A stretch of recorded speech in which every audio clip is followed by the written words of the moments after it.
Bonjour, bienvenue à la réflexion du jour ou Daily Reflection. Nous sommes le 13 janvier. Aujourd'hui, nous allons réfléchir sur le passage de Marc chapitre 1, versets 29 à 39, autour du sujet de la vie solitaire.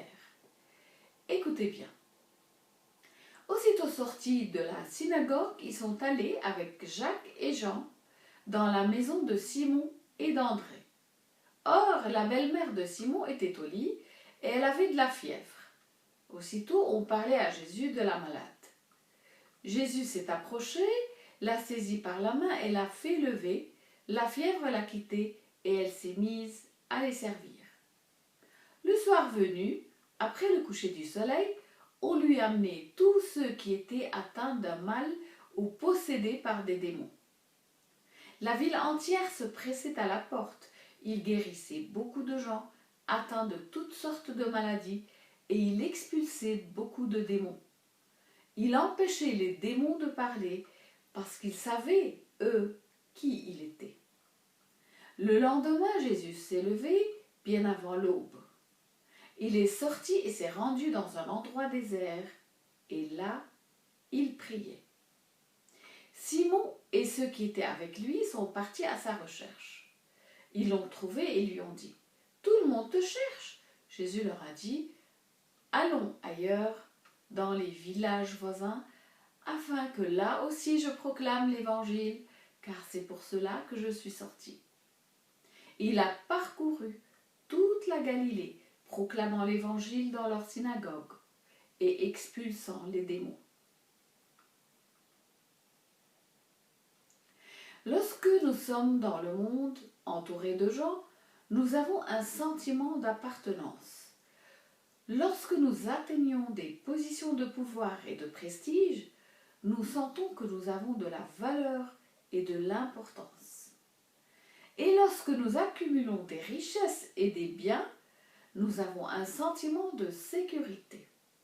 Par conséquent, nous pouvons nous leurrer en croyant que tout va bien et que nous sommes bien, mais quand nous sommes seuls, sans rien pour nous distraire, nous devons nous regarder et faire face à la réalité de notre identité et de notre état. Il n'y a nulle part où se cacher et pas moyen de fuir. Comme beaucoup d'entre nous l'ont découvert l'année dernière, cela pourrait être très effrayant de nous enfermer dans la solitude à cause des confinements forcés. Mais cette solitude peut en fait être très libératrice. Si nous passons notre temps avec Dieu, nous réaliserons bientôt que nous n'avons besoin de personne, ni besoin de pouvoir, ni de biens. Nous n'avons besoin de personne car fondamentalement, nous appartenons à Dieu. Si Dieu est avec nous, il nous suffit. Et il nous révélera que nous avons accordé trop d'importance à l'opinion des gens sur nous, ces gens qui nous élèvent tantôt et qui nous abaissent tantôt. Mais ils sont inconstants, dit-il. Voyez comment ils m'ont accueilli en héros quand je suis rentré à Jérusalem, mais quelques jours plus tard, ils hurlaient pour mon sang. Luc chapitre 19.